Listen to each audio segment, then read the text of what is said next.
Hello everyone. In this video we will be discussing about the similarities and differences between Python and Java programming languages. Particularly we will be discussing about how the program execution happens in Python and Java and also different data types used in Python and Java programming languages. So before we start discussing about the execution of a program in both these languages, let us see the differences between a compiler, interpreter, AOT compiler and a ZIT compiler. Compiler basically translates a program from one language to another language. So it usually translates from a high level language to a low level language. One example is consider a C program. It would be converted into a machine code, but it does not execute automatically. Unlike interpreter, compilers does not execute automatically. So there is an intermediate representation called as object code, and a linker is used to combine library files with the object files in order to generate an executable file. So let us see what is an interpreter. An interpreter executes the instructions written in a programming language, and this happens in a step-by-step approach in interpreter.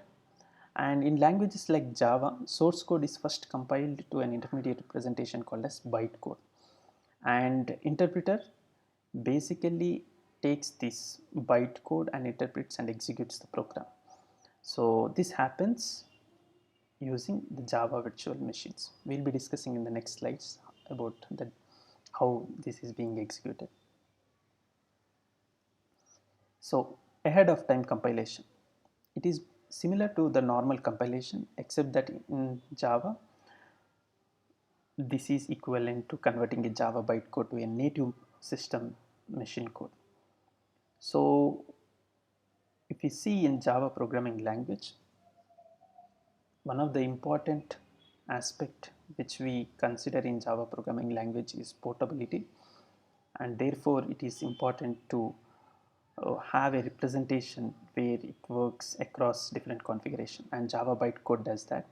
However, when we are executing through compilation, ahead of time compilation, we would like to convert into a native machine code which is system dependent, and thereby it executes the Java program. When it comes to the ZIT compiler, which is just-in-time compiler, it involves a compilation during execution of a program at runtime rather than before execution. Until now, what the compilation which we have seen converts a source code into a executable or a machine code, and then it executes that. So we are actually bringing into the form of a machine code before we execute it. But in a ZIT compiler, it happens in runtime. So rather than happening before execution, it happens during the execution. The compilation happens during the execution. So Java ZIT compilers interact with the Java virtual machine at runtime and compute suitable bytecode sequences into native machine code. So it does not do for all the code, it does not compile all the code, but it takes the suitable bytecode sequences and then converts into a native machine code. ZIT compiler is able to perform certain simple optimizations while compiling a series of bytecode to native machine language, and that is how ZIT compilers are much faster than the traditional compilers, and therefore it exploits some of the optimizations and carefully selects the segment of the programs and converts into the native machine code. So these are the basic differences between a compiler interpreter, ahead of time compilation, and a ZIT compiler. Let us see how the execution, compilation or interpreting happens in both Python and Java programming languages, and what are the fundamental differences and similarities. So let us start with Python language characteristics and Java language characteristics. So usually Python is considered as an interpreted programming language. Even if you see the documentation, it is called as a Python uses an interpreter. But basically, if you see more explicitly, we have something called as a compilation process, which converts a normal Python code into a bytecode. So this compilation generates .pyc files. If you are using a C Python, then it generates a .pyc files. If you are using an other versions of Python like Jython, it generates what is called as bytecodes, which are in the format of dot class, similar to how it happens in a Java programming language. So basically, a source code, Python source code, is being compiled to a bytecode before being interpreted. So once we get this bytecode, this is being interpreted in virtual machines.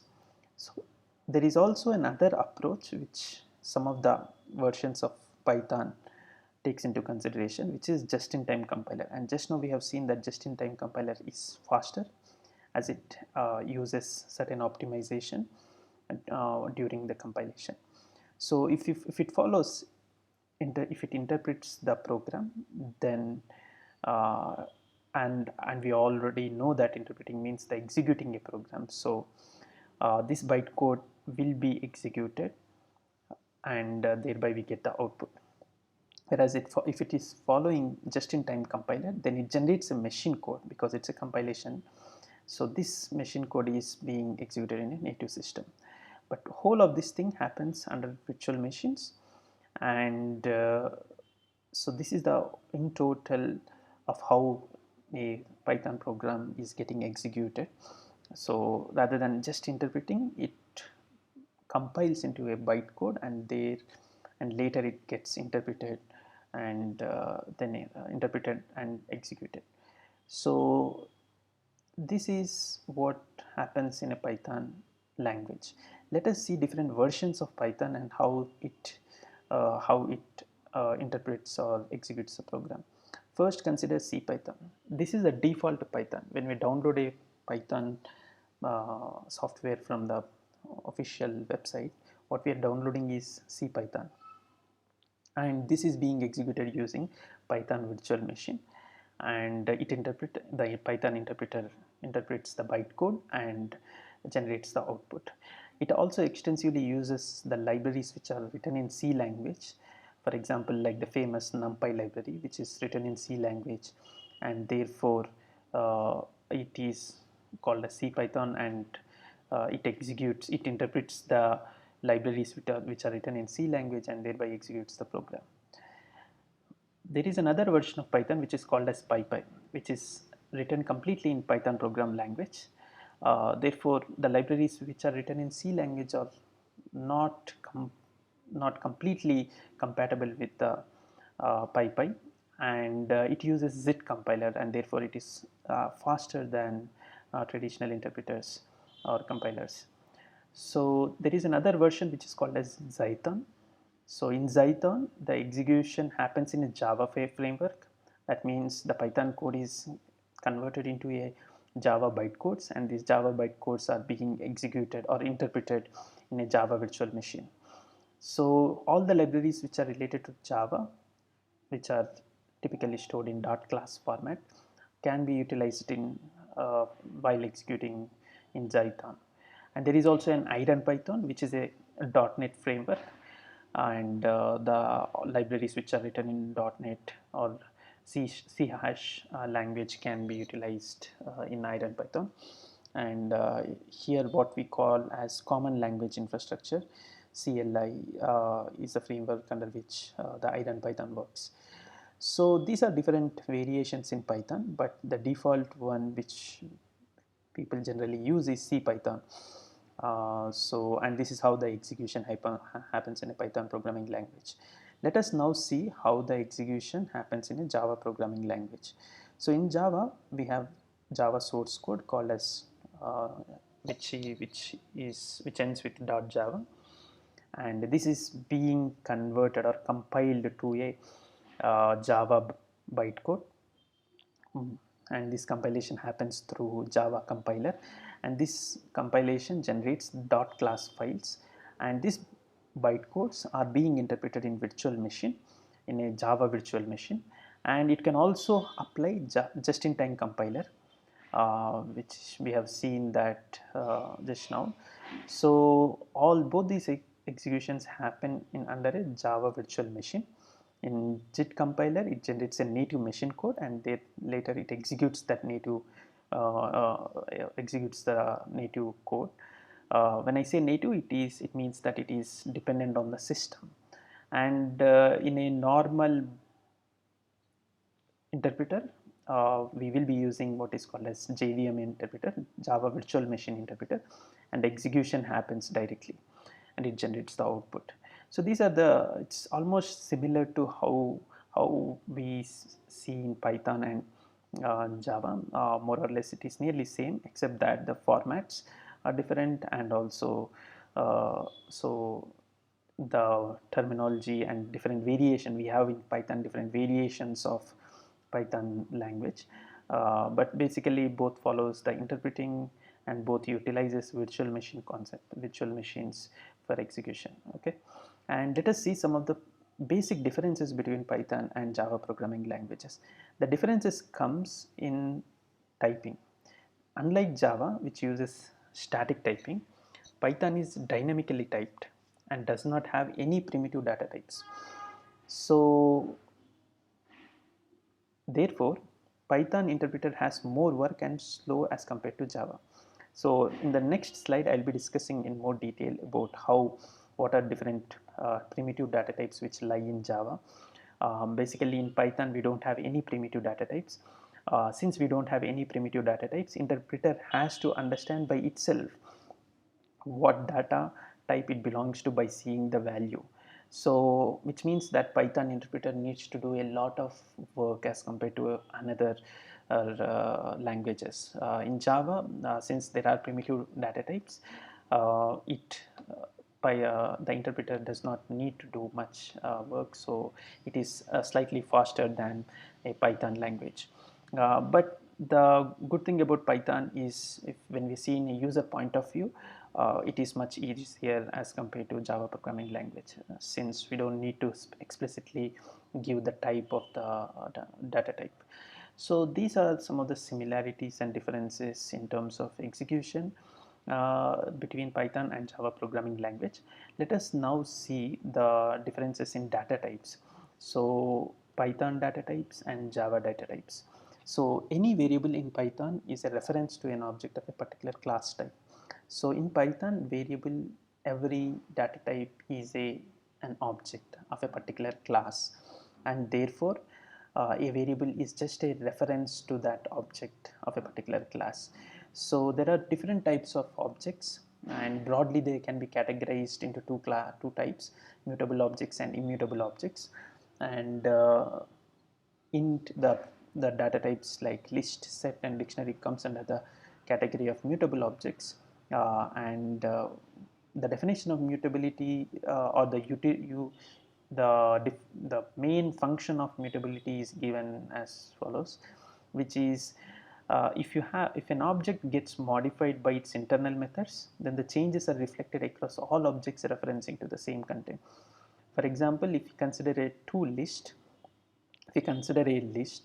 and if suppose there are two objects are referencing to the same list, and if one of the object is being operated by its own methods, because objects has various methods, and when the data has been operated by its own methods, and if the data gets modified, these changes are reflected across all the objects which are referencing to that particular list. So that is mutability, which means changeable. But we also have the immutable objects in Python, which are boolean, integer, float, tuple, string, frozen set. So these are immutable objects, which means that once these objects are created, these are not changeable. If any change happens to a particular variable, it actually creates a new object. For example, so this is the definition of immutability. If an object gets modified by some operation, a new object is created. Let us see with an example of how it happens. Let us consider x is equal to 2, which means that x is a variable which is referencing to an object of class int, and with a specific id. When you do y is equal to x, which means that y is also referencing to the same object with the same id and same content.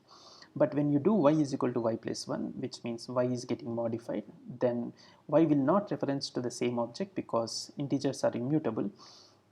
Therefore, it creates a new object with a different content. So now y is referencing to the object which holds value 3, and x is referencing to the object which is holding value 2. So if you do x is equal to x plus 1, we have the x data type or X variable changes its object from the object which it earlier had. So as you can observe here, earlier the ID of X is 93907, whereas the ID of X after the operation starts with 73214. So there is not only the value got changed, but the object has also got changed. So this is the immutable nature of the Python data types. So every data type in a Python is an object, and it falls into one of these two categories of mutable and immutable objects. So let us now come to Java data types. In Java we have something called as primitive data types, which means that they are not objects, and there are 8 primitive data types: integers, long integers, short integers, byte, double, float, characters, and boolean. And primitive data types as objects would have degraded performance. So if primitive data types are treated as objects, the performance of Java would have been very less. Just now we have seen that Java is more faster than Python programming language. It is basically because Java utilizes primitive data types, and whereas holding the data in as an object is too somewhat complex, and it it degrades the performance. So let us now come to let us see what all different data types which are considered as objects in Java programming language. So one of the important data type which is considered as an object is the string. So strings are objects, and so these are generated from the string class, and Java implements strings as objects of type class of string class. And unlike C, an array of characters is not a string in Java. So it's an array of character, and a string is completely different. And string is an immutable object in Java, which means that once it is generated, you cannot change the content of the data. And unlike strings, an array of characters has mutable elements. So these are the differences between a normal character and a string, and how it differs from other languages like C. And there is also another object which is an array objects. Array objects are dynamically created and may be assigned to variables of type object. So we know that every object in Python is a subclass of object class. Object class is a superclass, and every object which is generated in Python is a subclass to the object class. Similar to that, we have object class which is superclass to everything. This particular object class has many methods which can be accessed by all the objects. So array objects also access the methods and variables which are part of object class, and all methods of class object may be invoked on an array.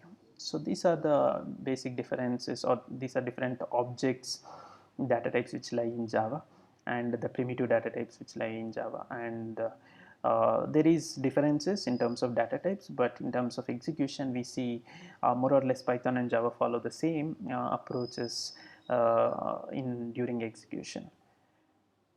Yeah, that's it. Thank you.